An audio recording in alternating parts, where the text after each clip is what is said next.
Silva. Yes. Mr. Nolan. Here. Mr. Evanetti. Yep. Mr. Salverini. Yes. Mr. Wondrikowicz. Yes. Mrs. Curry. Yes. Mr. D'Angelo. Here. Mrs. Davis. Yes. And Mrs. Shaw. Yes, adequate notice of agenda of this meeting has been provided to the Ridgewood News specifying that the Mahwah Board of Education will meet on March 26, 2014 in the administrative offices, 60 Ridge Road, Mahwah, New Jersey.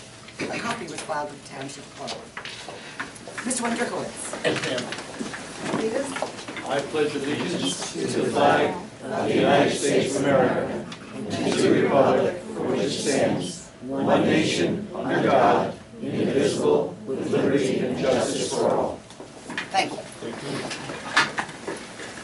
We have no reason this evening to go into executive session, so I will move to agenda questions.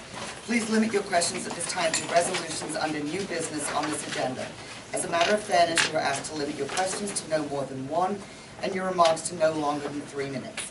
If you are here representing a group, please identify yourself, the group, and your position in the group. If you are here as an individual, please give us your name and address. This section of public participation will be limited to 15 minutes. Hi, good evening. I'm Vicki Gallo, G-A-L-O-W. I'm at 68 Armour Road. Dressed in my Boy Scout shirt because I'm off to a Boy Scout meeting. Like so many of us in town, we all have an amazing amount of commitments. We all give back to our community. We all want to, care about our kids and all their programs. So I just want to start by saying there are a lot of people that may not be here tonight that care about the issue of the facility, the athletic facility, which is what I want to just ask. Mrs. Gallo, a may I question about. just stop you right there? It's not Yes. on our agenda. It will be a presentation that we're doing, part of our budget. Okay. So if you'd like to ask that question at the end, after the presentation, we do have another section of public participation. I will wait with my questions. Thank you very much. Are there any other questions based on the agenda? I'll be following her at the appropriate time. Okay, thank you. Okay, superintendent's report, Dr. Stone? Absolutely. Good evening, everyone. Just real quickly, I wanted to let everyone know we have talked about for the last couple of months or for the last couple of years preparing for park assessments. And we're going through a series of field tests. What we wanted to do is to make sure that our kids were ready and see how they do, but we also wanted to check out our technology and make sure that we were ready to bring on the park assessments. There is a window of time that they'll be taking place for the field testing. We'll be testing in grade 3, grade 11 English language, arts, geometry, and algebra, and grade 8. That testing started yesterday and will run through April 11th at different time periods. District-wide, approximately 125 students will be participating in the field test. I'm pleased to report that after the first two days, testing was very, very successful. We had some minor technology glitches, which, to be quite honest with you, I'm glad we had, because we want to see if we can get through them, and that's the whole point to doing this. And I'm equally pleased to let you know that our Director of Tech, Carlos Rosa, and his team were just right on top of everything, to the point where principals reported at a meeting where we had that they couldn't be more pleased with the response of the tech department in figuring out what to do. Remember, this is our first time bowl game for all of us, so we're very happy to have had the opportunity that the Department of Ed is giving us. And the principals are reporting that they believe after going through the first 2 days that we're going to be successful with moving forward. So I just wanted to let you know that we're in the process of doing that. Other than that, that's it. Okay, thank you very much. Ms. Donahue? We have 3 retirements on tonight's agenda. We have had a parade of retirements this season of wonderful, wonderful teachers who have come to this point in their lives where they want to go on and enjoy the next chapter. So we celebrate the careers tonight of Scott Singer, 39 years in Mahwah, Bob Silverbush, 8 years, and Marilyn Haberman, 18 years. Scott and Bob, and we also, 2 meetings ago, had the retirement of Dave Butterfield. It's like this whole era is coming to a close. However, they're very committed to Mahwah and to the program, and they have pledged that they will work with the 3 principals in the group interviews to really look at finding the best candidates for our program and for all of our students' needs. Whether that will entail a site visit or demo lessons, they're the ones with the expertise in music, and they said they would help us with that. So they have done amazing things and built a stellar program, and it's time for them to have some other kind of fun. The other person tonight is Marilyn Haberman, who came to us 18 years ago, started out at Betsy Ross as a 2nd grade teacher, and then began teaching in the pre-K program at Betsy Ross. And then when we opened the doors to Lenape in 2002, the pre-K came over to us there, and Marilyn came to Lenape, where she's been ever since. She loves her little babies and has been doing this a long time and has been very committed to our children, and we wish her the best with her grandchildren as she goes off to her next chapter. So, we hope it slows down one of these days, all these retirements, but it's all good. That's it for me. Thank you very much. You'd like to do your Yeah, let's go through as part of the budget? Okay. Board member remarks, comments? Thank you. I'd like to move 14A, please. Moved by Chris, second by Rick. Questions or comments? Roll call, please. Mr. De Silva? Yes. Mr. Dolan? Abstain. Mr. Ednetti? Abstain. Mr. Salverini? Yes. Mr. Wondrikowitz? Abstain. Mrs. Perry? Yes. Mr. D'Angelo? Yes. Mrs. Davis? Yes. And Mrs. Shada. Yes. I'm sorry, before we go on, we did have an instructional meeting yesterday that I did leave the minutes at home. I will send it out to you electronically. Basically, you're going to be looking at the April 29th meeting with a lot of curriculum writing hours to be approved. So I'm sorry I neglected to say that. So thank you. I'd like to move 15A through C. No changes since we saw it on Friday. Moved by Peter, second by John Dolan. Questions or comments? Roll call, please. 15A through C, Mr. De Silva? Yes. Mr. Dolan? Yes. Mr. Ednetti? Yes. Mr. Salverini? Yes. Mr. Wondrikowitz? Yes. Mrs. Perry? Yes. Mr. D'Angelo? Yes. Mrs. Davis? Yes. And Mrs. Shada. Yes. And I'd like to move 16A through F. One of the additions is the additional retirement. Moved by Peter, second by John Dolan. Hey, Trish, I'd just like to Yes. speak up on just one of the retirements, because I had some history with them. I had, my 2 daughters, my oldest is 28, my youngest daughter is 25 now. Both were in the band at the middle school with Scott Singer, so I've watched him mature, not only as an educator, but his ability to bring kids into the music program is unparalleled. I don't think that there's a better instructor on the planet that our kids could have had to bring them to the level that they had. If you've ever attended, and I've missed very, very few over the years, winter and spring concerts that he does. They're off the charts, they're incredible, and to lose somebody of Scott's caliber is just, it's sad, but you certainly understand that there's a new phase of everybody's life. But Scott Singer is a tremendous, tremendous educator, and brought kids that, you know, when I came through the Mahwah school system, if you played in a band, you were a little different. And there just weren't that many kids that went out for band back then. Scott Singer changed that. He changed that. Yes, I was, Scott totally transformed that and puts out a tremendous product. So I had to put my 2 cents in. Thank you. I have to echo what you're saying. He's so optimistic and so upbeat, driving me crazy every time I meet him.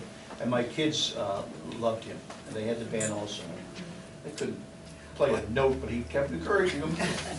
Well, I think it speaks volumes also that they are willing to work with current principals and stuff. And they care about Mahwah. They care about the music program. And you know what, I think that shows in what they produce from our music departments. I mean, it's just phenomenal, phenomenal done. Yeah, it's just not take away from John, but just to echo, just awesome teacher. And I don't know, Chuck, if you had him when we attended. Oh, we're being very but I was quiet gonna on say, that one. looking at 39 years, I'm Yeah. really thinking, Yeah. he was one of my first teachers when I attended Brownfield Ridge. And he was as welcoming back then, and he remembered our names, seeing him just most recently. And he's just very warming, and we were fortunate to have him. I wish him a lot of luck. Yeah, he made it cool. He did make it He cool. did. It's funny, as I'm looking at it, I just turned 39. Okay, stop bragging.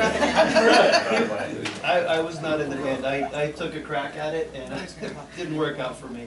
But, up at the ridge where he was, when I was there, Yeah. that was like a cool place to hang out, was in singing room. He was just... Oh, yeah. He was just always, right there mixing it up with everybody, and even if you weren't in the band, he was just a great influence and just really an encouraging person. Yeah. Great guy.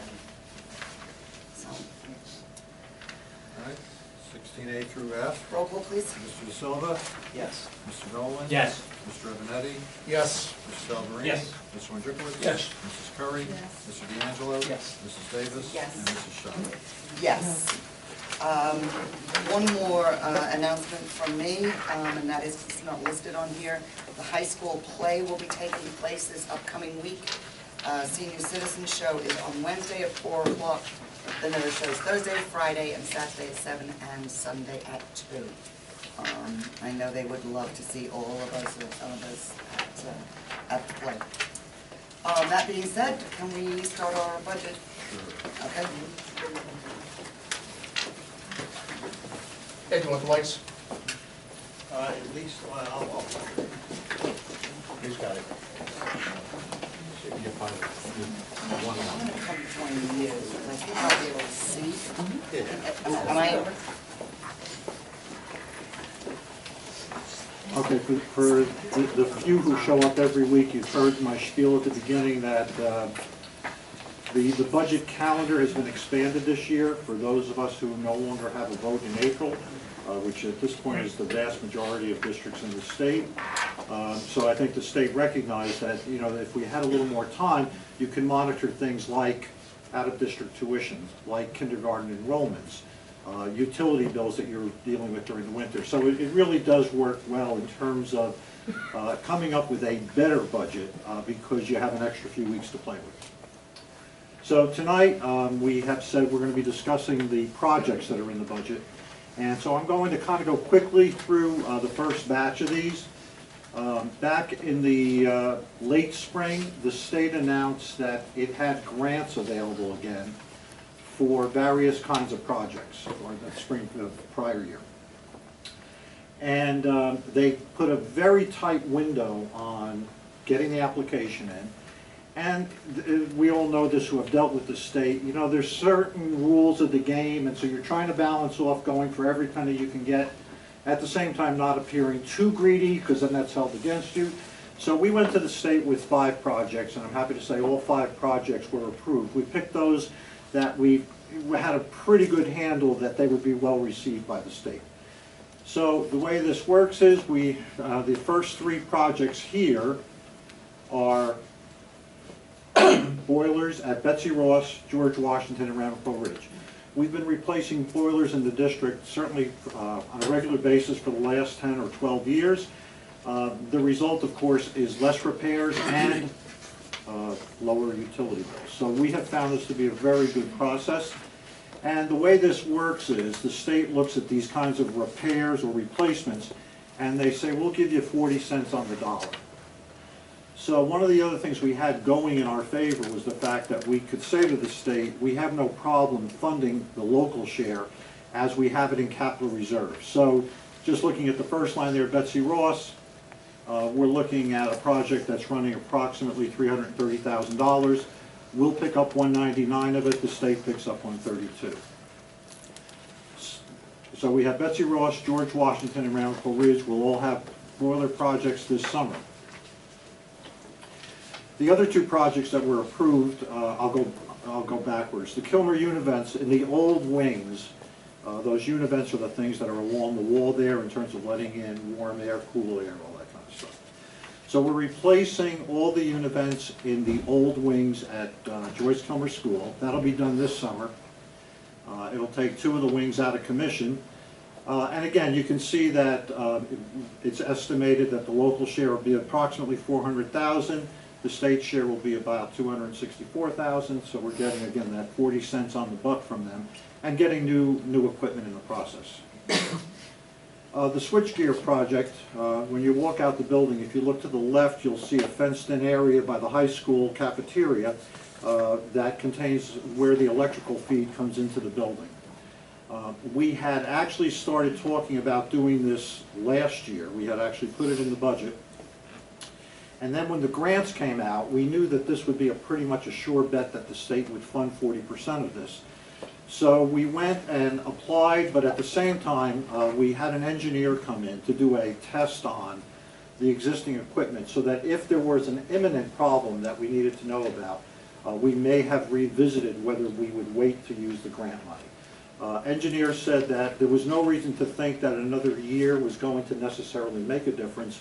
So because this was an expensive project, we're looking at our share being $560, the state share being $373.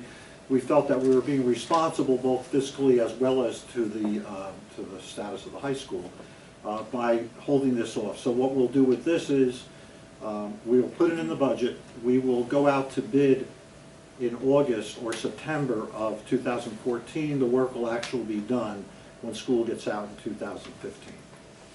The lead time on this project is rather long in terms of getting the equipment.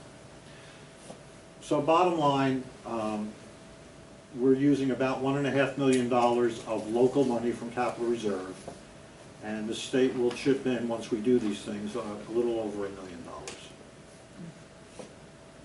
So again, just going back, these 3 projects will be done this summer. The univent will be done this summer. The switchgear will be done the following summer. We also have in the budget 4 other projects that are totally funded from local share.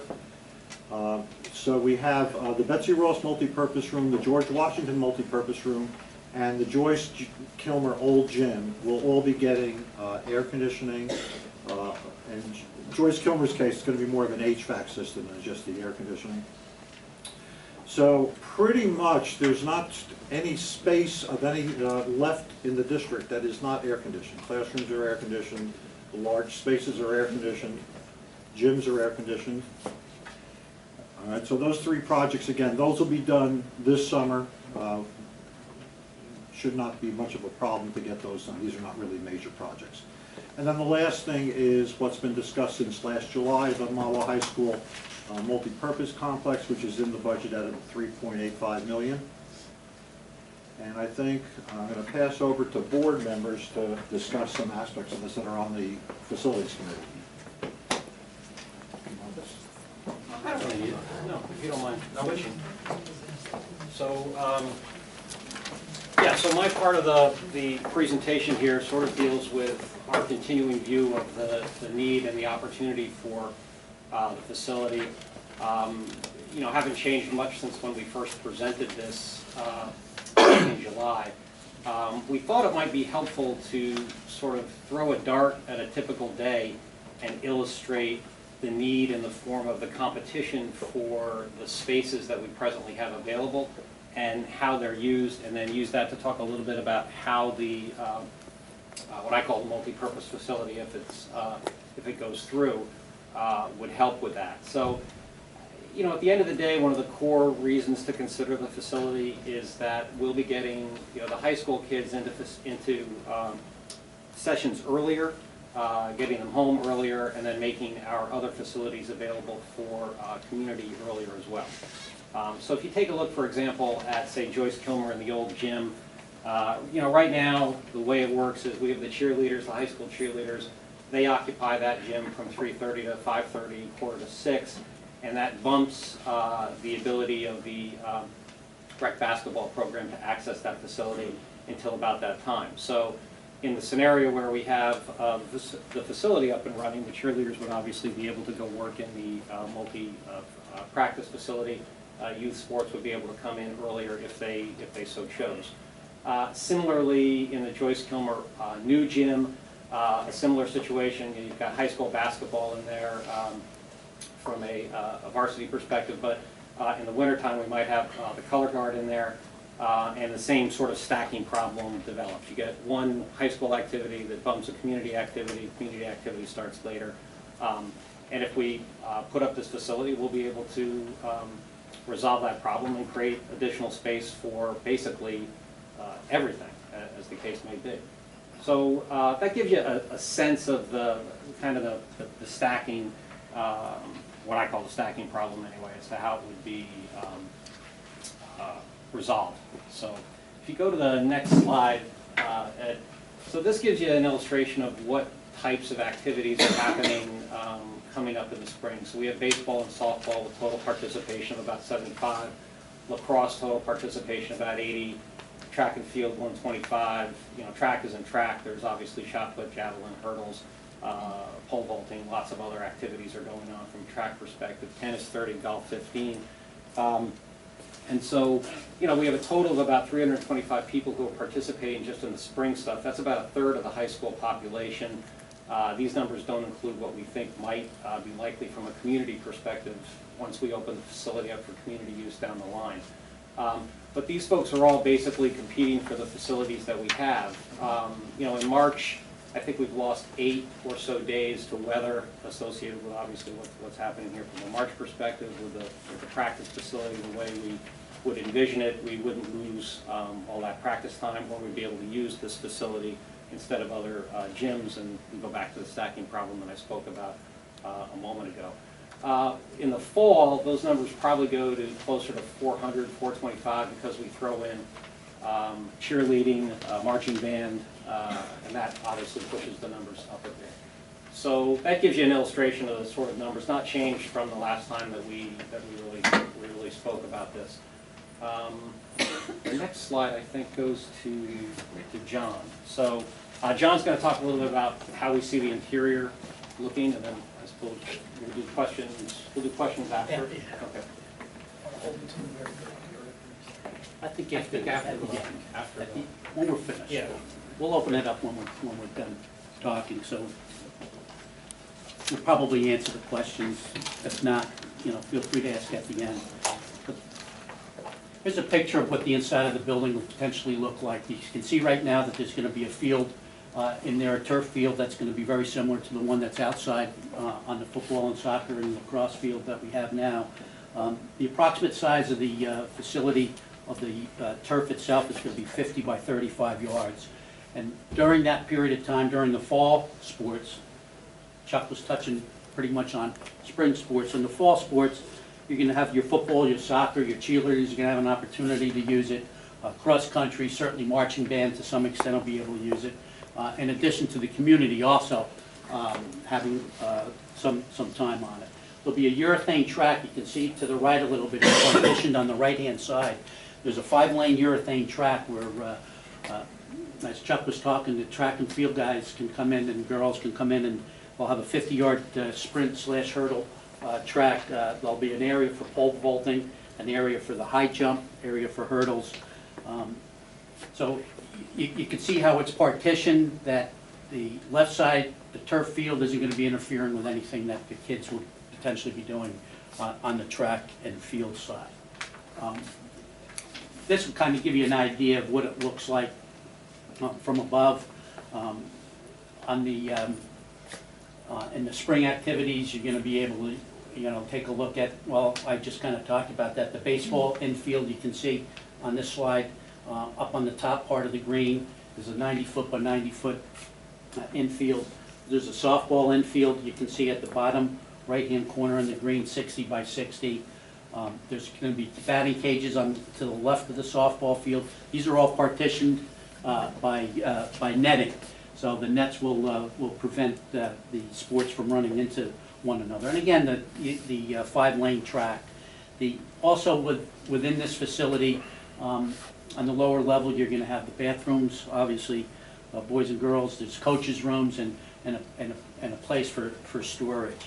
So there won't be a time where this thing really, during the course of the day, as Chuck alluded to, won't be used. And it will give an opportunity for other teams to be practicing while somebody's outside on the football/lacrosse/soccer fields. So at this point, I'm going to ask John Ebenetti to come up and talk about how the exterior is going to look.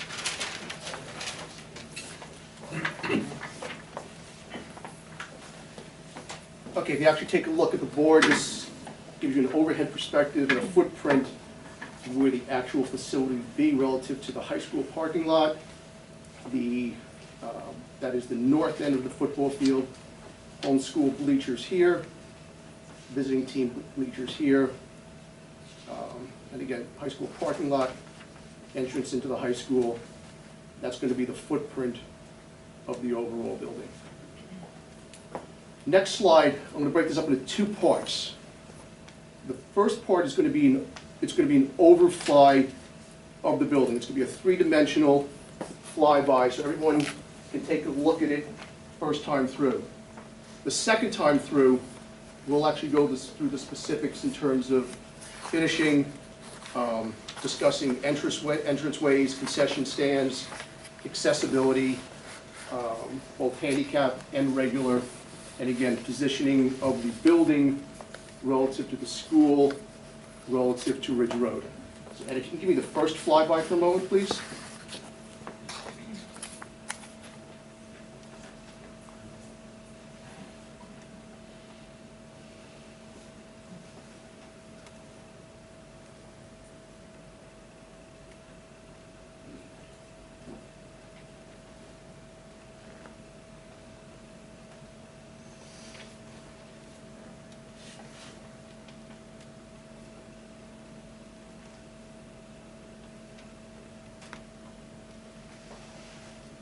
This is the section facing Ridge Road out here. As we turn the high school parking lot, and the high school will be right here. And an overhead view. Okay, let's go back to the beginning of the slide, Ed, and I'll ask you to pause at certain points.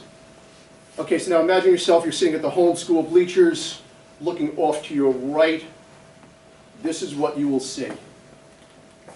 Area right up in here actually represents what we'll call a landing area, or an area where people can actually gather, both pre-game or pre-event, whether it's marching band competition, high school football game, cheering competition, anything that would warrant a gathering of individuals.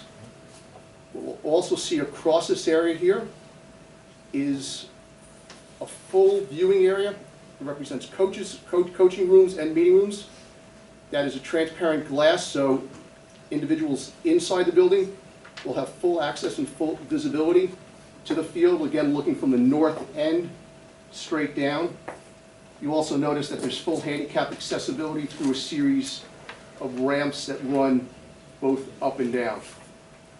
There will be a full functioning concession stand right here, and if you can visualize the type of concession stand that's currently at Continental Field, that's what we're looking at there in terms of an outfitting. And again, serving hot food, cold foods, and anything else that would, warrant any type of service during any type of gathering, whether it's, again, a football game, cheering competition, band competition, soccer matches, lacrosse games.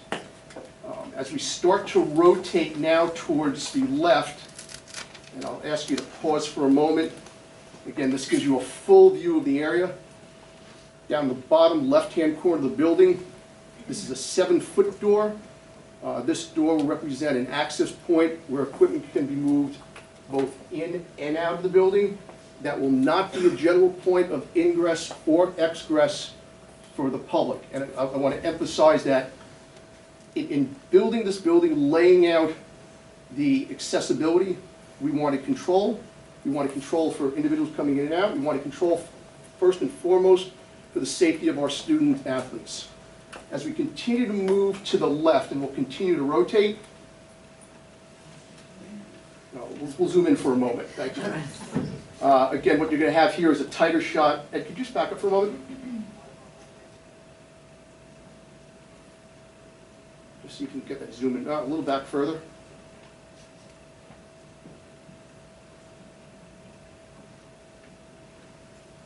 Maybe you could pause it right there. And this kind of gives you a slightly tighter look at the whole gathering area right up in there. Again, concession will be right there. This represents about 1,000 square foot meeting area for coaches, student athletes, and any type of area that would warrant any type of gathering. We're going to continue now to rotate down towards the left. Again, that's the access door for the equipment that I pointed out.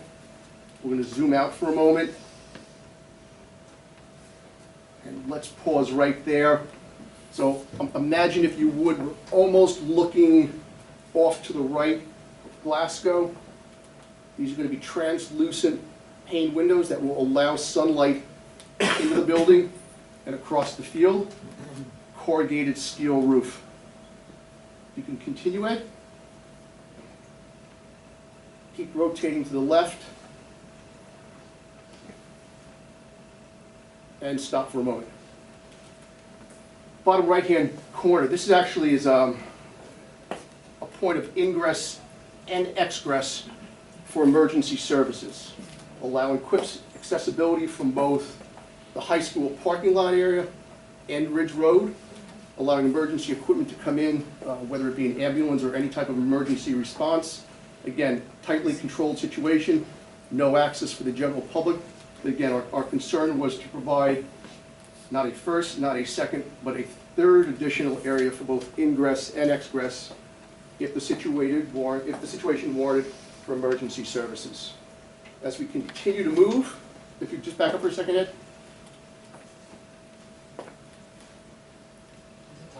Yeah, no, I know, it's right there. Okay. Call your agent.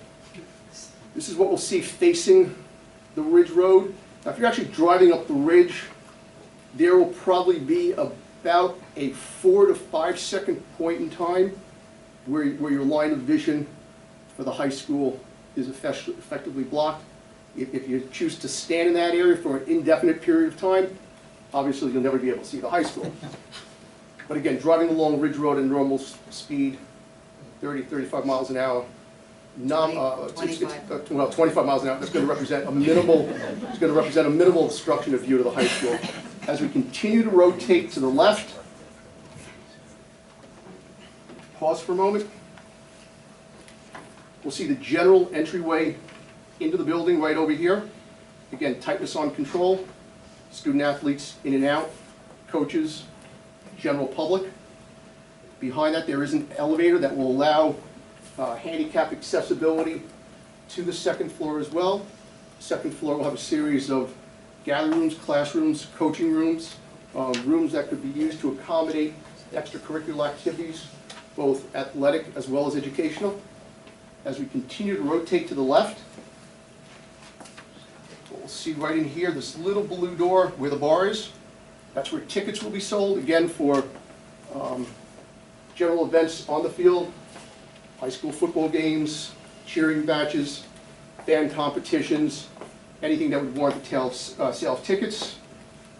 We've got 3 individual windows here providing an exterior view into the landing area. Again, control the facility, control the building, control of who's coming in and out, primary importance. Gated area right here where anyone who is ticketed will be allowed both ingress and egress. Continue to move to the left, please, Ed. And again, a quick overhead view of the whole facility. And again, imagine home stands right here, visiting stands here. We see our handicap accessibility via the ramps, general gathering area, general field area, auxiliary space right down there. Want to give one more flyby?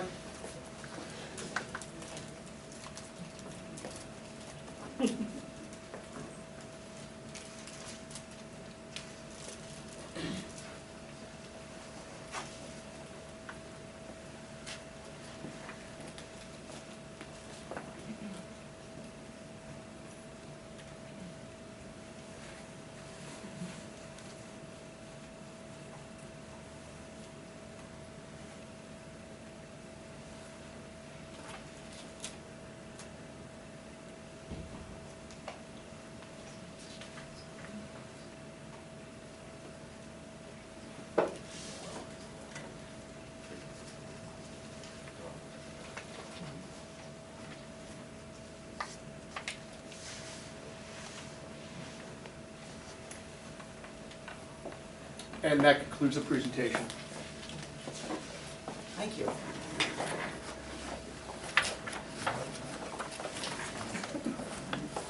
Ed, do you have more to add on? No. Okay.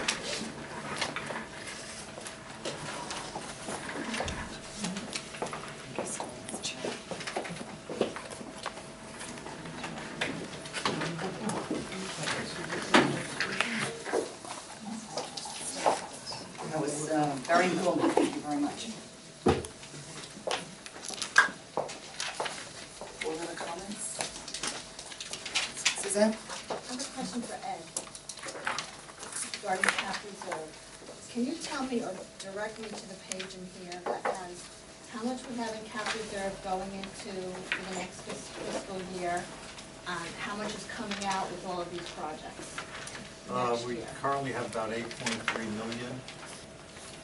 And I think with all of these projects, if they all come in where we expect them to be, we would be left with between 2.5 and 3 million, depending on a few factors. Okay, and that page, like all the switch gear, all the air conditioning, all that's coming out of cap reserves this year? Correct. It is in the budget documents that we approved at the last or 2 days ago and submitted to the state. Another question. Is there heating and air conditioning in this facility? Well, we're sorry, I wasn't. Go ahead. We're gonna configure it so that it could be air conditioned and it could be heated, so that we obviously get 12 months worth of use out of it. So we haven't decided on the final details of what the right air conditioning and heating configuration is. That's the plan, is to be able to do that. So it will eventually be temperature controlled?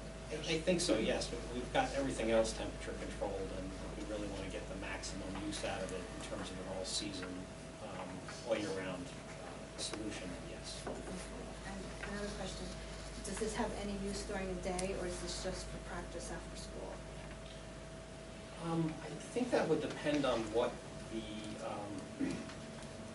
instructional staff might want to do with it during the day. I mean, certainly, I don't know that physical education wouldn't want to use it if they needed to.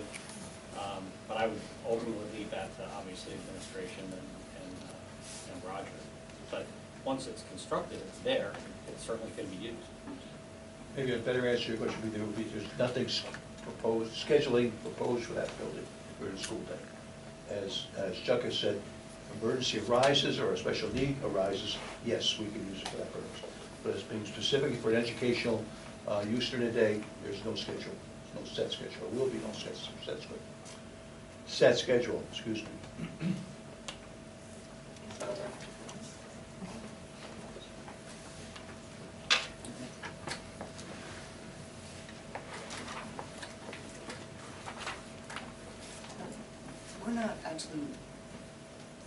We're not voting on this song. Okay, I'm just double checking.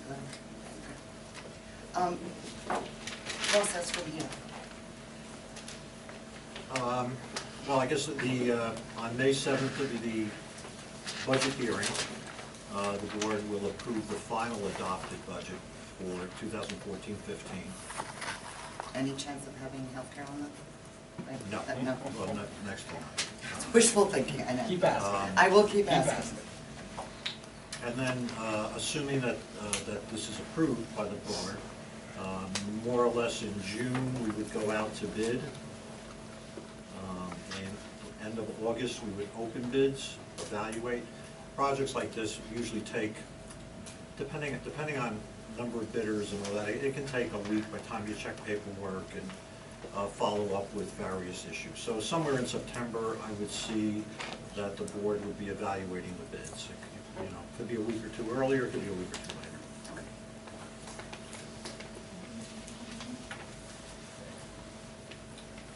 No other questions or comments? I'm going to move then to item 17, which is public questions or comments. This section of participation will be limited to 15 minutes. And I do ask that you keep your comments, again, to one comment, 3 minutes, and identify yourself and your address. Thank you. Evelyn Actually, may I- Slocrow? May I ask, did Mrs. Sorry, Gallo, oh, go ahead, Mrs. Thank Gallo. you, because I do want to still Sorry. get to my meeting. I That's thought you fine. might, I'm Thank you, sorry. and thank you very much for the presentation, because it was very informative. It was good to see what it's going to look like. One of my questions was about heating and air conditioning. I think that's a really important question, because I can't imagine being in that building without heating and air conditioning. So have you priced that out? Do you have any idea how much that's going to cost? That's a pretty big building. Yeah, And, so you know, the- and then the cost, of course, of running it through the year. So it'll get refined, the estimates that we've been working with in terms of an annual maintenance number between $25,000 and $50,000. So. As the initial investment? Well, yeah, in order to maintain Oh, it. to run it. Right, to run it, and that would include the HVAC solution that we're talking about. Per year? Yeah. Yeah. And are there any windows that open up in that building? There could be several doorways that we actually pointed out. I think what's also important to realize too, the question was, are there going to be any windows that are going to open up?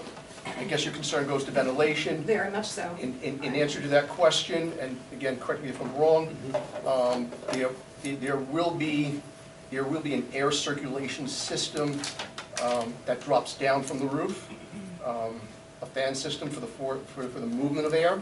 The doors can be opened to create cross ventilation. I mean, obviously during the drones of August, when it's 105 degrees outside, you won't find shelter anywhere from the heat. During the winter time, again, similar to a lot of the indoor facilities that are around here, whether it was the Dome over in Waldwick or the facilities up in Oakland, the number of bodies in there being active tends to heat the facility itself.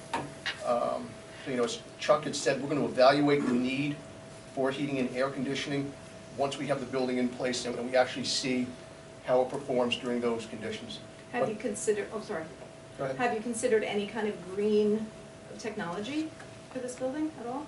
I mean, solar panels or, you know, I mean, there's all kinds of new types of technology to help, you know, naturally cool and heat. I know that buildings are being built all over, you know. Chuck, if you'd like to answer that. Sure.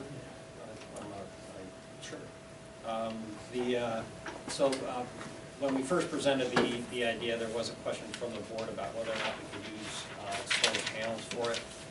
And the essential answers seemed to come back, it would not be necessary or necessarily a great way to take care of the needs for this particular facility. So admittedly, we don't do a lot as a district with solar or green. We've been essentially, if you want to call it traditional, we could go with that, but we've been putting money into high efficiency boilers, insulation, window replacement, that sort of thing.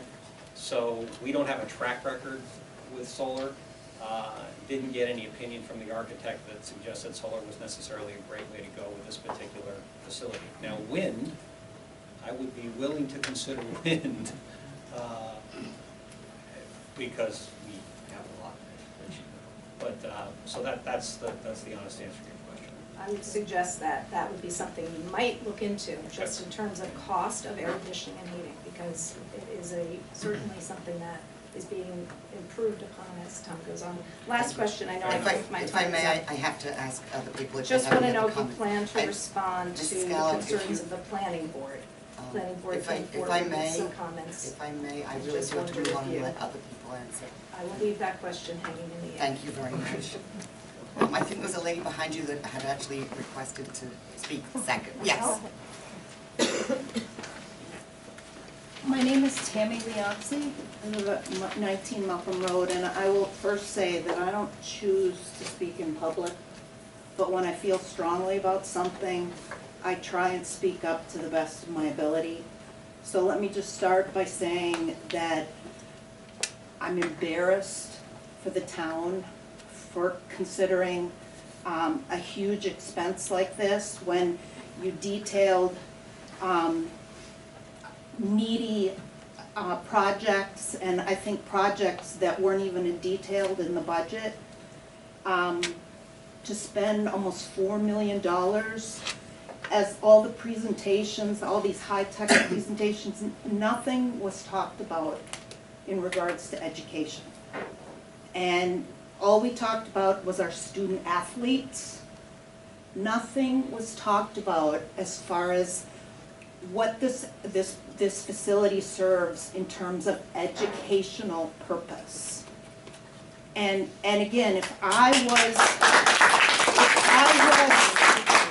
a prospective home buyer coming to the wealthy suburbs of northern New Jersey looking for a home,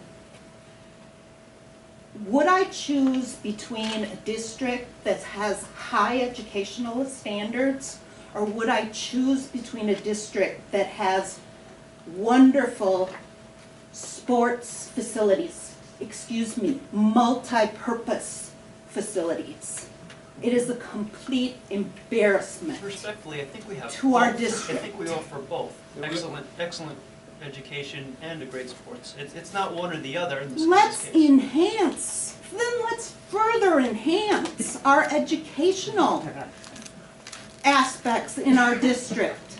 We have a new superintendent that came from a district that invested multi-millions of dollars in technology. Why aren't we doing even remotely the same? There was never any money.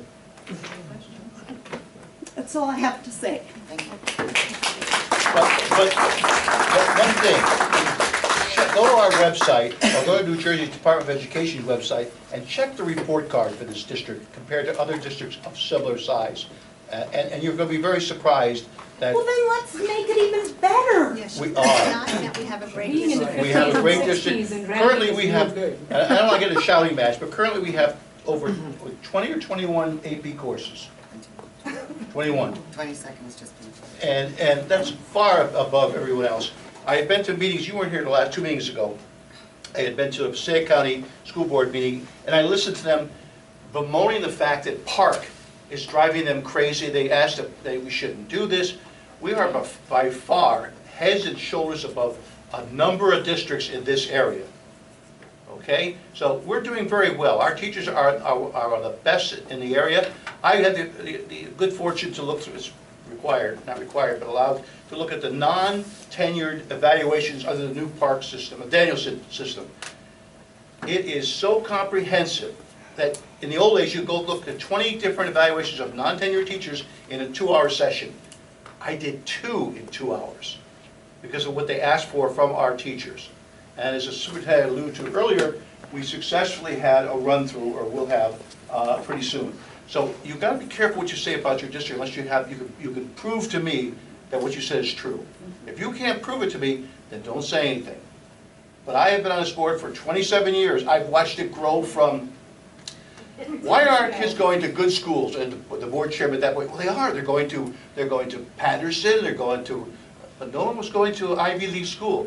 Look at the graduation reports, and the guidance isn't here, but he could give you the number of schools, Ivy League and otherwise, very good schools that our kids are currently going to.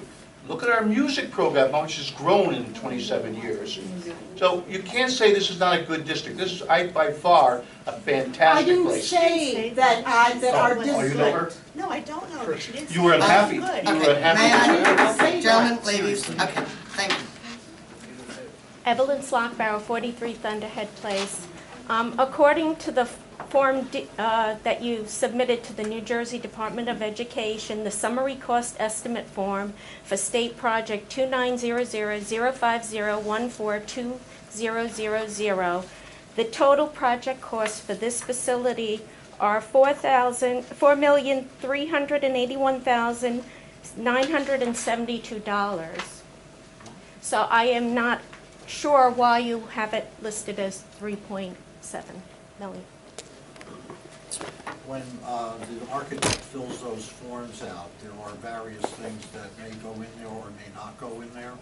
In our meetings with him, and those get sent in rather early in the process so we can get ourselves in the hopper.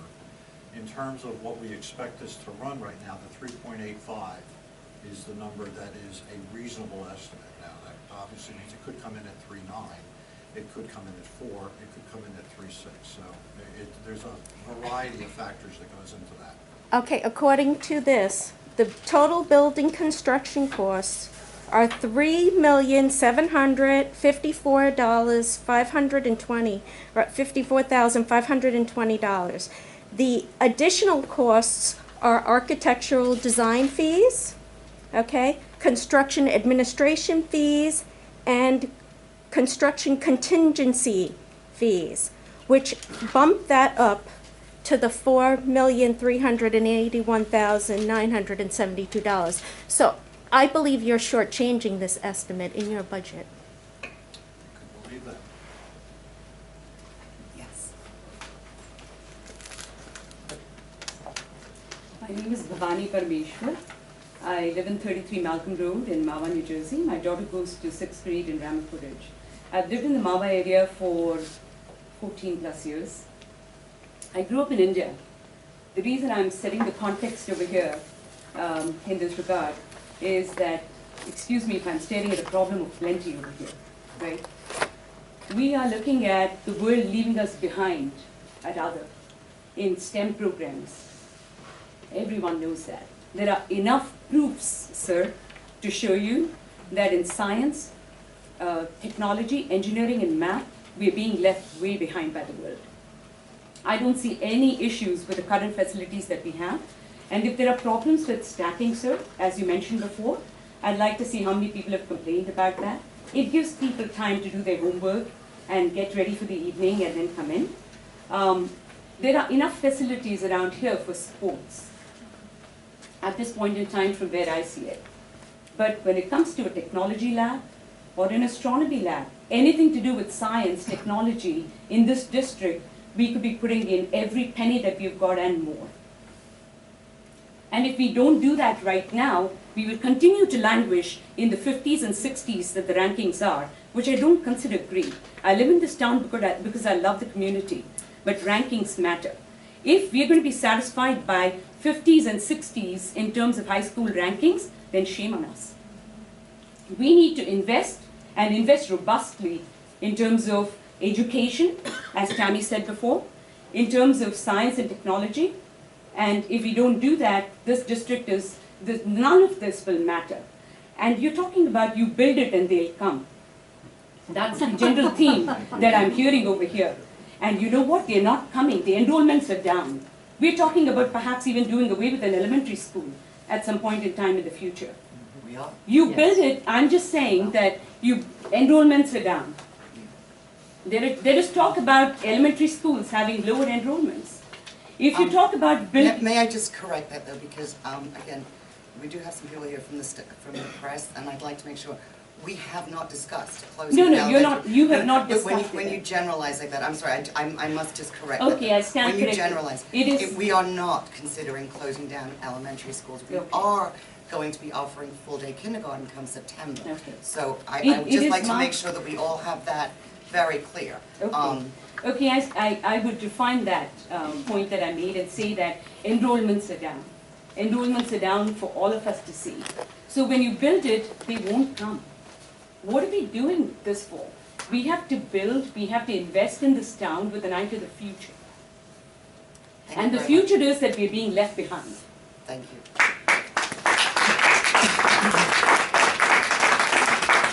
Hello, my name is Kim Barron. I'm at 15 Owino Place in Mahwah. And I just have 4 things that I just wanted to bring up as food for thought. One is sprinklers in the Mahwah High School auditorium. I know that's very important in light of the school that just burned down in Edison, New Jersey. The second thing is reinforced doors and windows for our schools for safety. We're talking about people coming in, gunmen coming in. I think that's a very important issue. Also, you just had the music program, and we have a great music program, fantastic. We win accolades, awards, and everything else. The band room at the high school is a shame. It's really terrible. It's awful. That needs to be renovated. That's something that should also be thought about. And the fourth thing I have is, we have excellent school program here. I know. Mahwah's got a great school program. I don't understand why we're implementing Common Core. I don't understand why the state is implementing Common Core. But on that, Education News has just said that it's going to cost $564 million for New Jersey to implement Common Core. We're only getting $38 million from our government. Where's the rest of the money going to come from? Something else to think about. Thank you.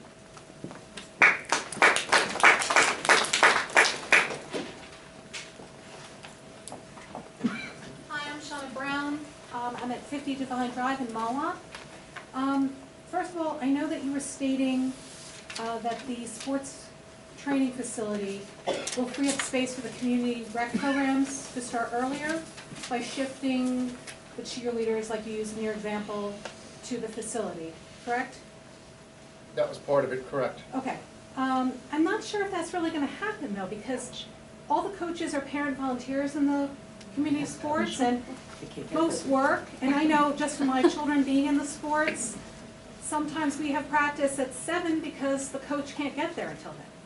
So I'm not sure if that's really going to happen. It sounds great, but I don't know in reality if that's going to be taking place. And I know you guys are very passionate about this project, and it's beautiful, and I'm glad that I came to see the presentation. But why hasn't this project been brought up to the community as a referendum? I know that you don't have to, you're not required to, but if you're so confident that this is what the community needs and this is what the community wants, a facility that is going to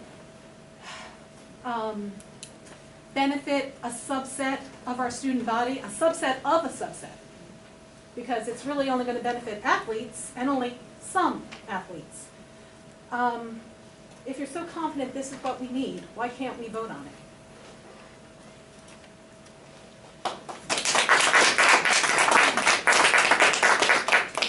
Does anybody answer those questions? Hi, everybody. Chuck Jandris, 59 Youngs Road. To the previous speaker, thank you. I was going to mention that the Wellington Public Schools just went to the public for permission to spend $4.1 million just on building updates and repairs. So, and that was approved. So I guess my question is, would you be willing to put the brakes on this project and put it up for referendum? I know you don't have to. I know it's coming out of, you know, your capital budget, your capital reserve. But it's just a lot of wrapping paper and a lot of Mahwah School Foundation hard work going out the door. But that's, you know, that's my opinion anyway.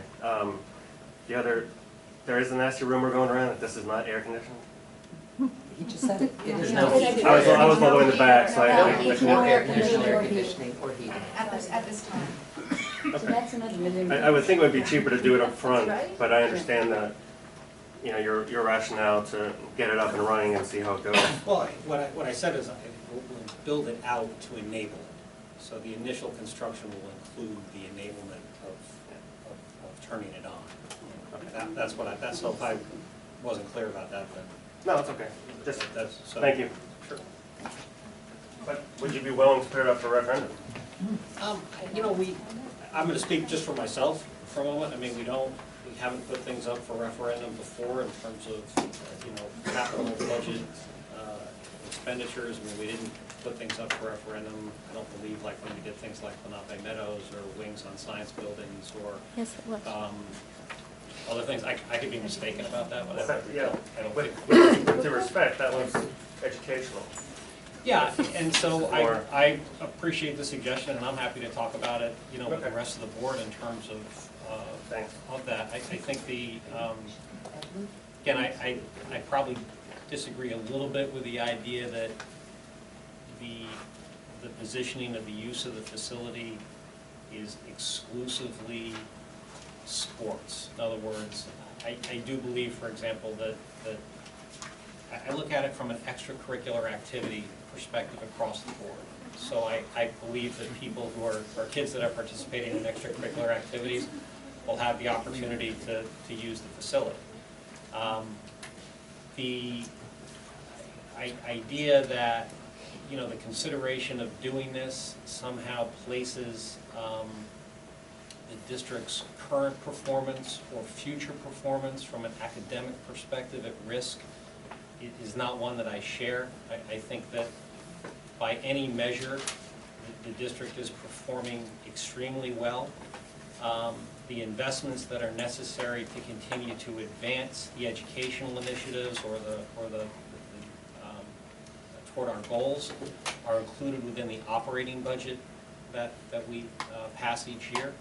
And that includes things like the advancement of advanced placement coursework, but it also includes other things that we've done that perhaps don't surface to the attention of the public as they should. But so, for example, to get ahead of core curriculum, we did pull the trigger on a full-time director of curriculum. We did augment the numbers of supervisors that we have so that we can get that curriculum pulled through so that the coursework is aligned to the PARCC standards that are coming. We are making the investment in full-day kindergarten in order to capture that cohort at the earliest stage. Other investments have been discussed within the budget planning process associated with things like ESL and small cohorts of the school population that require significant, for example, behavioral intervention, which if we keep them in district, saves us a tremendous amount of operating expense on an annual basis. So I guess I just want to encourage everybody to at least consider that we're not cavalierly going about the consideration of the facility at the risk of the academic performance of the system. I graduated here in '81, okay?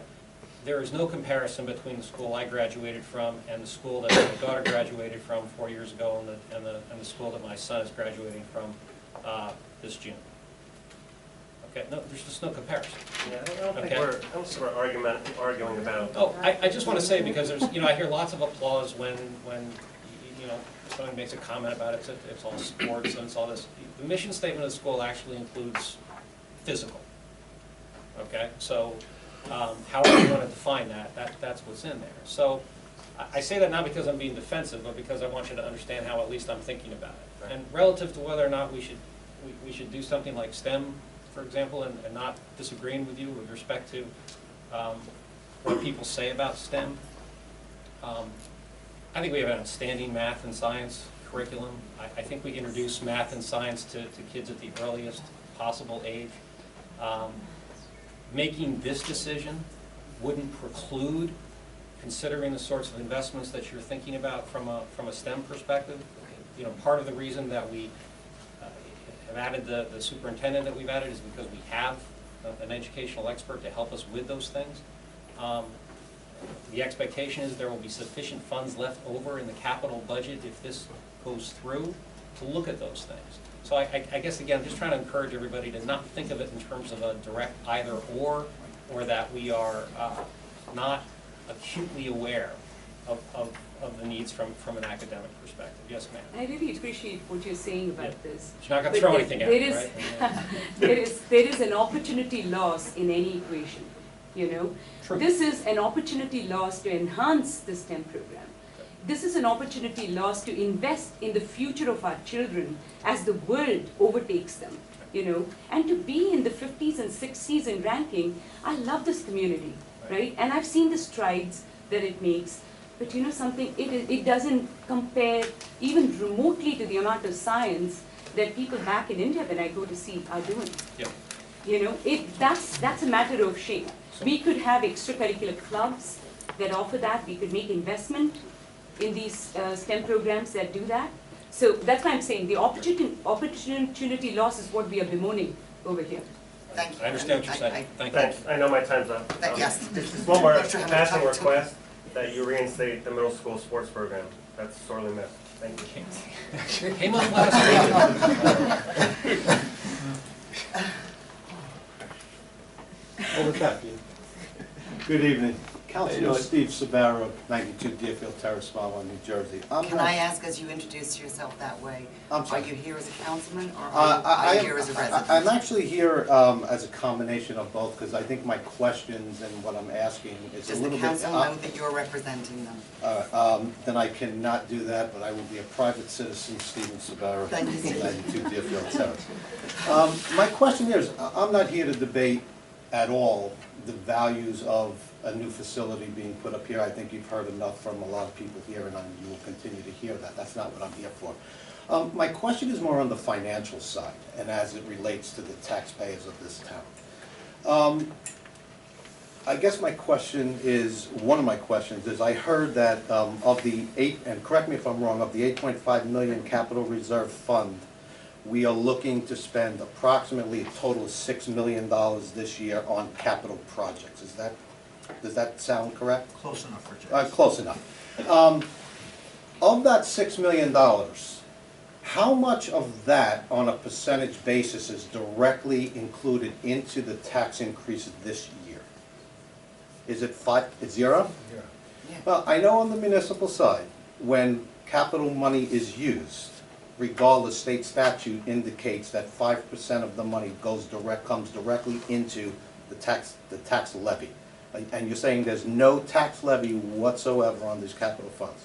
All right, that's an interesting concept, but thank you very much for that. I just want to bring up the overall budget, because I think the overall budget, if my numbers are correct, on the average household from the school side is if it gets passed, the increase right now would be $110 per household for average. Is that correct? You know, I don't want to answer that. Keep talking. Okay. Well, and I'm speaking as a taxpayer. On the municipal side, if the budget gets adopted the way it is right now, without cutting any services to the taxpayers of this town, we're probably looking at about a $95 to $100 increase on the municipal side. If we're looking at about a $110 increase to the average household on the school side, now we're looking at about $210. We haven't included the Bergen County tax, the open space tax that we don't know at this point. There is a significant impact to all of the taxpayers of this town. Now, my thought process before I got up here was that it is the same. 5% of capital budgets actually hits the taxpayer rolls on a levy. You're saying no, not a bad thing. I wish we could do that on the municipal side, but we're not allowed to do that. Can I ask you a question though? Sure. What is the township tax percentage rate going up at this point?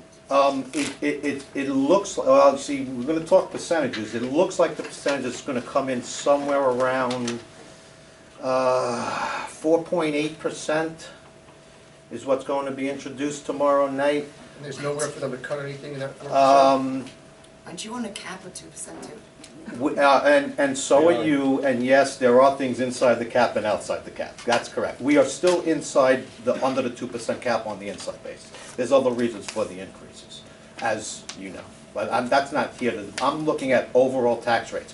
Because when I go to the Senior Citizen Center and I sit down with them and I do volunteer there and I talk to them, I mean, I've had senior citizens come to me crying at the tax rate and that they may have to move from this town. All I'm asking is that, and I was under the impression that you also got hit with a tax levy, a 5% tax levy on any capital funds.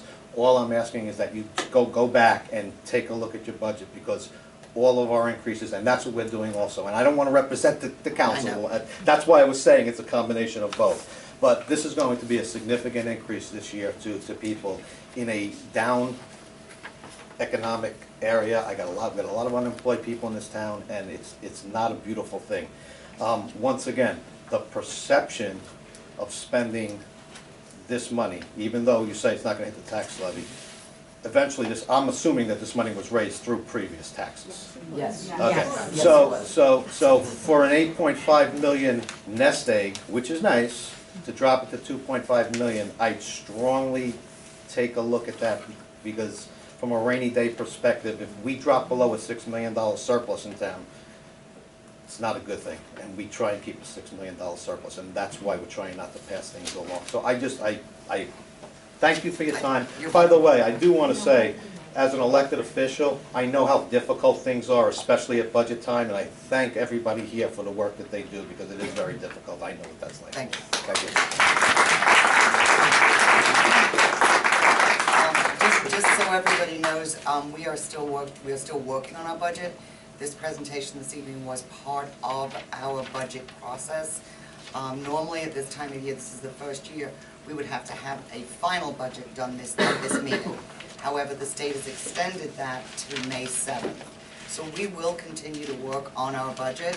As Mr. Genders asked about middle school sports, if you were here last week when we were doing that, it was, I think right now we're at like a 2.18 budget, and we've still got our work to do to bring it down. So I just want to make sure everybody does understand that.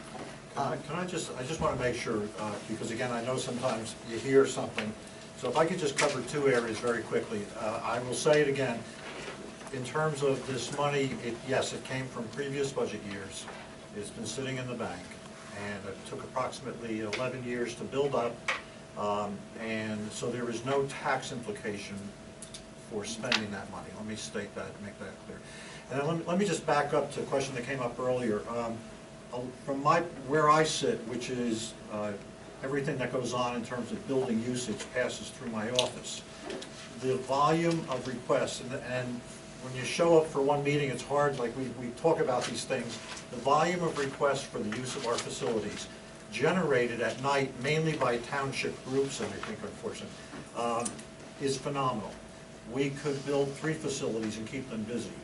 So if you were here last week, you would have heard that, we only had, I think, 3 people last week. Yes, we did. You would have heard that there are people upset because they can't get their township group into our facilities because we have activities our schools are using. So the whole goal here is that we can have our activities going as much as possible, and at the same time, we're never going to be able to keep everyone happy. Let me just start by stating that unequivocally. But we will have the ability to have more activity going on by moving things into that facility. And that was really the genesis of that. One slide was just, if you pick any night of the week, you pick any, the weekends aren't as bad because you have all day to play with, but you pick any night, the facilities are going. And that's leaving aside plays and music and concerts and all that. Leslie Codico, 117 Rappaport Road. My first question, so that I go in the right direction, this board and its decisions, are they bound by New Jersey Public Schools contracts law?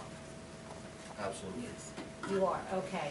In reviewing several articles within that law, a couple of them, first one with regard to the facility as it is designed right now.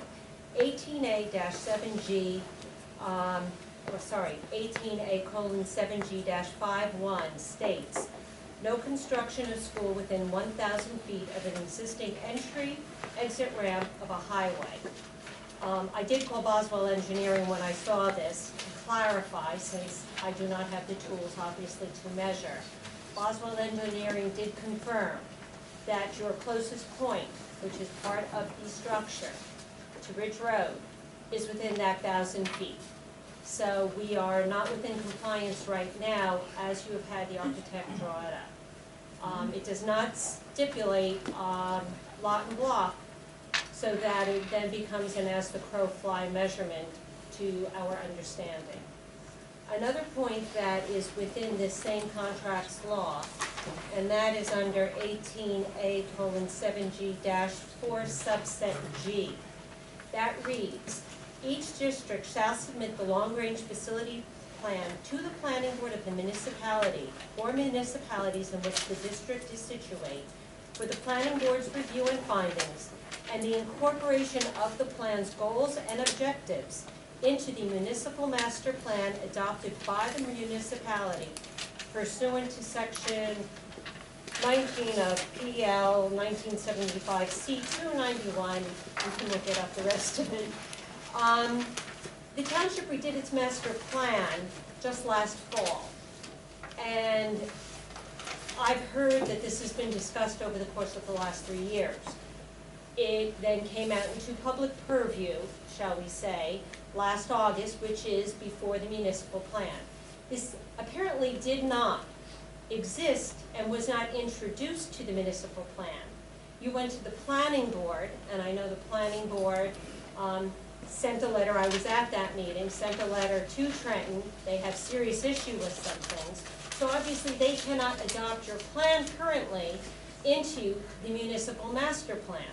How do we go ahead with a facility that's not compliant with these laws? I think the best answer I can give is that, if 18A is 4 volumes long, I can't sit here and possibly respond to somebody knocking out one page. I understand that, that's why I gave you the actual information so you could double check it.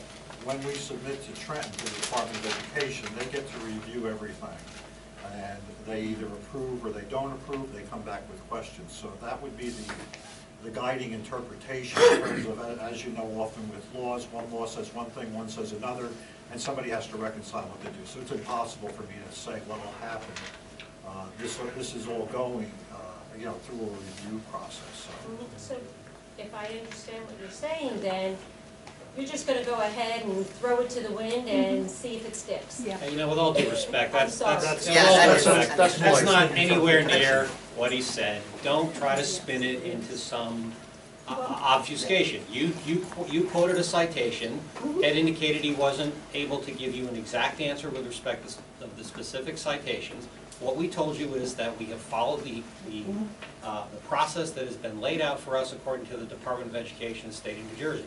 We've never constructed a facility that was out of code or out of compliance. So obviously, as we get feedback from the State Department of Education, whether it includes or excludes the feedback that the planning board provided, we will be duty-bound to take a look at that. But don't drop some technical citation out there and then twist it around and make people think that somehow we're ducking something or that we're cutting some corner, because we're not. No, I did not infer that. What I said took was the tone of your very response to sorry Mr. you took it that Deptula's way. response However, exactly that way. This is my short opportunity to speak. This is the letter of the law as it exists. I have pointed out maybe a flaw that it was overlooked. Instead of ignoring it as you're saying, I didn't why say I was isn't ignoring it. You're taken doing it into again. account? You're doing it again. I didn't say we were ignoring it, and nobody here said we were ignoring it.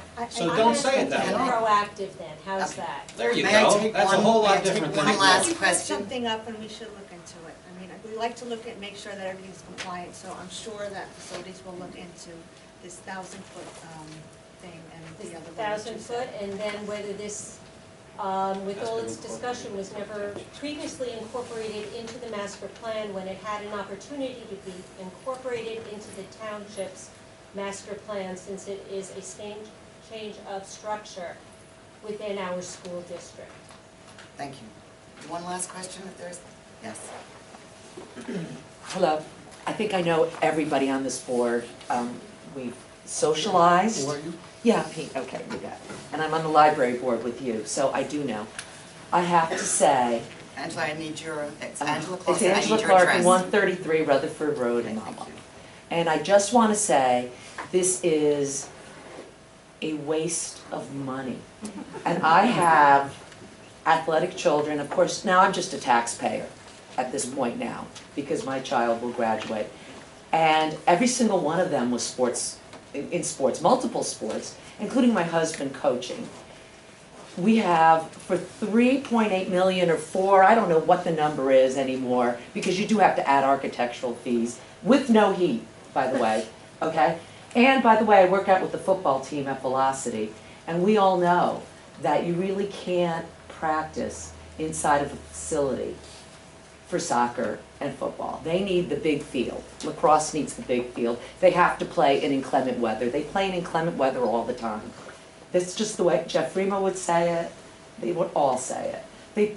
They don't use this. And if you're not going to have heating and air conditioning, I don't know what. For $3.8 million, or 4, or whatever the number is, we could send the entire district of Mahwah every day to Velocity on coach buses to the dome, to the this, to the that, and pay our teachers to go and do the training there also. I don't see it. Now, if you had told me you wanted to spend money to fix up the back of that high school with, you know, the concession stand and do some improvements with the bathrooms there, and I agree 100%. I think our athletes deserve good facilities, but this is something that belongs in a D1 college. This is not, that's my comment. And with the declining enrollment, and these are your numbers, these are not my numbers, the usage and whatever will no longer be necessary. So I do ask one question. Chuck did make a good statement.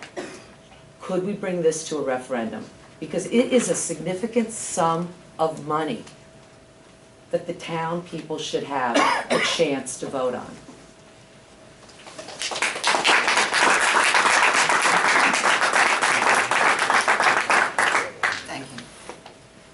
be the last question, yes. Yes, I was alerted to the financial picture when I read about the 2.2% cap, which is a little bit over the cap that is allowed, right? I was reminded, and all through the years, of a few items that need fixing and have never been fixed, as there is asbestos in the high school. Has that been fixed? That was a $300,000 item. Or the sprinkler system in a Ridge School, and another sprinkler system in the high school that was put forth in the year 2001. And I think it's still in the book someplace. I'm sorry, I didn't get your name and your address. I'm having a very hard time hearing you, but I didn't get your name and address. Marina Topkin, Arrowhead Road, 9 Arrowhead Road. And there are probably other little items that they are still waiting to be fixed and paid for. And here, in the meantime, we're raising the budget by 2.2%, which is not quite kosher, because it kind of gets put into the November election rather than the budget election. As I did say earlier, though, we are not finished. That was our preliminary budget number. We are not finished tweaking our budget yet. So our final budget has to go to the state. We'll vote on it on May 7th. But that 2.2 that you quote is our very preliminary budget number. So it could be 2.3 or? No. It won't be 4.8. No, it won't, yeah. No. So, yeah, because, I mean, we can't keep raising the tax budget every year. You know, next year is next year, and then all of a sudden, yeah, the sprinkler system went up 15 years ago. Thank you. We should fix things rather than think of $4 million was. Thank you very much. Can I just state one last thing? Yes. I spoke to Patricia Langgreen at the New Jersey Department of Education about the Capital Reserve account, and she told me that we can keep up to the $8 million in that account, and there is no rush to spend any of it. So I don't understand why this facility is being pushed and rushed through. I don't think there's a need for it. I think we should be able to come together as a community and figure out what we want to do. Thank you very much. May I have a motion to adjourn? Second by John Dolan. All in favor? Aye.